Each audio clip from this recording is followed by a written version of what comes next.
We want to stop drugs. We want to stop traffickers. We want to stop criminals from coming in. Walls save lives. Walls save tremendous numbers of lives. That from El Paso this week. Monday night, President Trump doubling down on the calls for a border wall during that rally. My next guest today was at that rally. His daughter, Amanda, was killed in a hit-and-run accident on Thanksgiving Day. An illegal immigrant now faces charges in her death. Her father is Dan Ferguson. He's in Washington, D.C. now, and he joins us today. And Dan, good morning to you. My heart's to you and your family and all your friends and the blessed soul of your daughter. Tell me about Amanda. Thank you. 28. Thank you, sir. My daughter was a 28-year-old school teacher in El Paso. She was killed on Thanksgiving Day by an illegal alien who was out on a drinking spree and ran 2 red lights. To make the matters worse, he was arrested or deported in 2012. He entered the country again illegally, which made him a felon. He was then arrested on aggravated assault charges and put in jail, but he was released on bond before they notified ICE, so he was out into our community again. That's when he went on his drinking spree and ran 2 red lights, killing my daughter while she was in a crosswalk. That's so tragic here. Sir, you're looking for more immigration reform. You want a wall. I don't know how extensive you want that, but you also want to crack down on deportation. But he was already deported and came back into the country. So you must be exceedingly frustrated when you hear calls like that. When they come back to the country the second time, it is a felony. And when they break the law and are arrested, you know, they are required to notify the ICE agents, and that was not done. And thus he got out on bond. Why not, sir? It's a good question. That's a good question. I've asked, and my attorneys have asked, but we have no answers. What is your message in Washington, D.C.? We are here with the angel dads and angel moms. We are hoping to meet with Miss Pelosi this afternoon. We want to show her that we're not a bunch of crazy people. You know, I'm a retired educator from Texas. My wife is an assistant principal at an elementary school. My son is a coach and a teacher at a middle school. My daughter was a teacher. We are the American citizens that President Trump is trying to protect.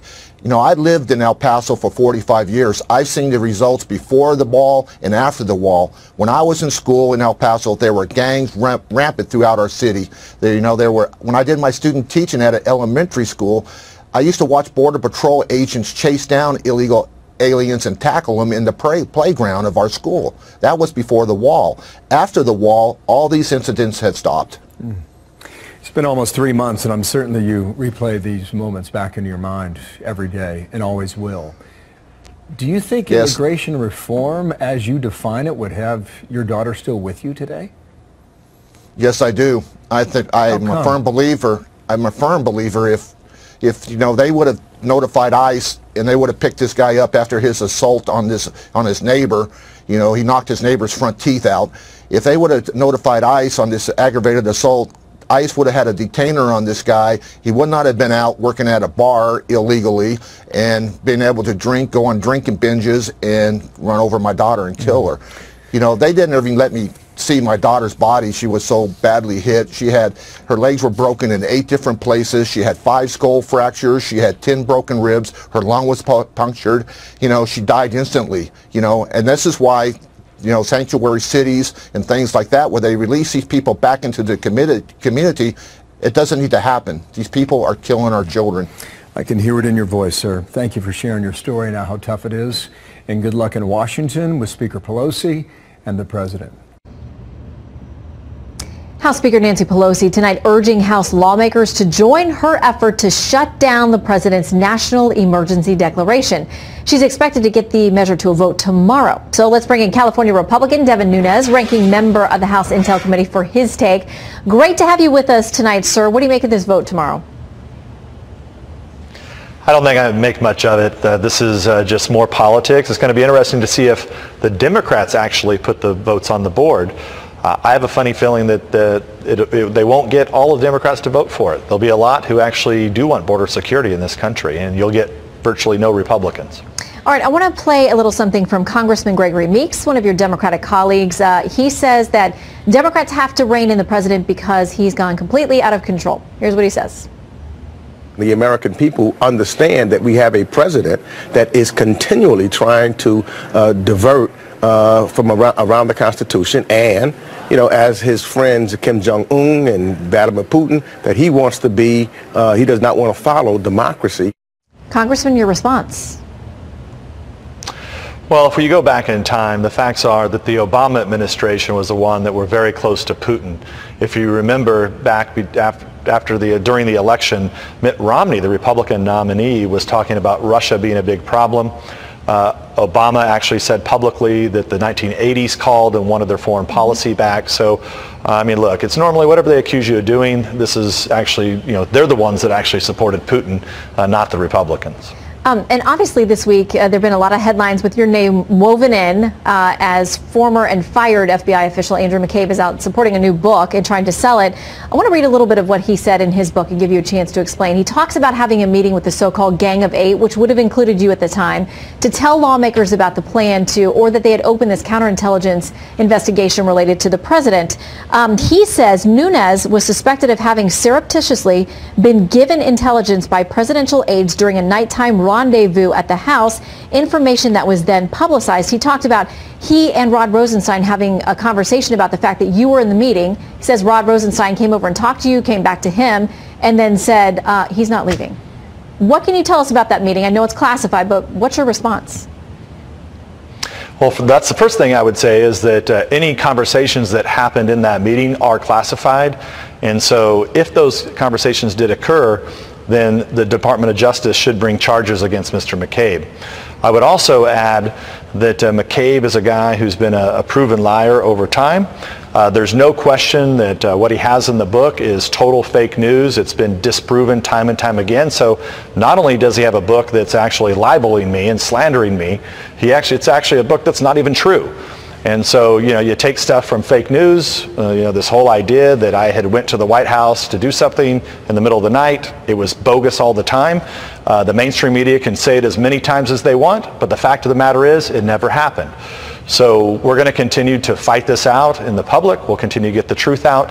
And if we have to, we'll take it to the courts. And quickly, do you think he'll face any legal repercussions? Because nearly everyone that's gotten caught up in the Mueller investigation that's faced trouble, it's been for lying to investigators or lying to authorities. You're saying that's what he's doing now. Yeah, so I mean, he should. I mean, we already know from the Inspector General's report that he had lied. Clearly candor. Now, if he's well, okay, I'm not gonna get over the nuance of that. But the bottom line is that even from his book, if this book is true, he should be prosecuted on that, leaking information from the Gang of Eight, and also obstructing a congressional investigation by trying to keep me and others from receiving information. And how much additional information did we not get that we should have gotten at the time? My guess is a whole bunch, because remember, and I'll just make this final point, we still don't have the scope memo of the Mueller investigation, meaning that we don't know what Mueller's actually looking at. My guess is it's the dossier that was paid for by the Democrats that came directly from the Russian government. Yeah. Congressman, thank you very much for your time tonight. We understand there's no mention of the dossier in the McCabe book. We'll see you soon. The president just said that he will declare a national emergency when he signs this bill. Do you still plan to file a legal challenge if and when he does that, and how quickly would you do that? Did I ever say I was filing a legal challenge? You said Democrats... I may. That's an option, and we'll review our options. But it's important to note that when the president declares this emergency, first of all, it's not an emergency, what's happening at the border. It's a humanitarian challenge to us. The president has tried to sell a bill of goods to American people. But putting that aside, just in terms of the president making an end run around Congress, here he said, let us respect what the committee will do, and then walks away from it. But in any event, the president is doing an end run about Congress, about the power of the purse. You've heard me say over and over again, Article 1, the legislative branch, the power of the purse, the power to declare war, many other powers listed in the Constitution, and, of course, the responsibility to have oversight. So the president is doing an end run around that. We will review our options. We'll be prepared to respond appropriately to it. I know the Republicans have some unease about it no matter what they say, because if the president can declare an emergency on something that he has created as an emergency, an illusion that he wants to convey, just think of what a president with different values can present to the American people. You want to talk about a national emergency? Let's talk about today, the one-year anniversary of another manifestation of the epidemic of gun violence in America. That's a national emergency. Why don't you declare that emergency, Mr. President? I wish you would. But a Democratic president can do that. Democratic president can declare emergencies as well. So the precedent that the president is setting here is something that should be met with great unease and dismay by the Republicans. And of course, we will respond accordingly when we review our options. First, we have to see what the president actually says. Yes, yeah. To that end, there's been some discussion of a resolution in the House that might force Republicans to go on the record and vote against this. Would that be an option? I'm saying that we are reviewing our options. We have to see what the president will say.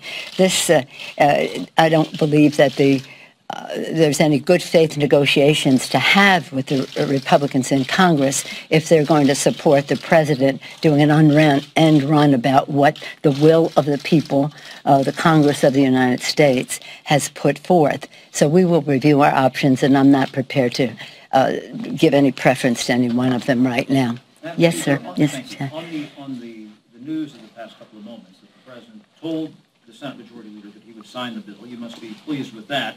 But on the national emergency, does that change the vote calculus at all? Obviously, if you have the president saying he's going to sign a piece of legislation, people would say, okay, I would vote for that, but also that caveat that could potentially peel votes away. Does that have any impact? Let's just have the vote, Chad.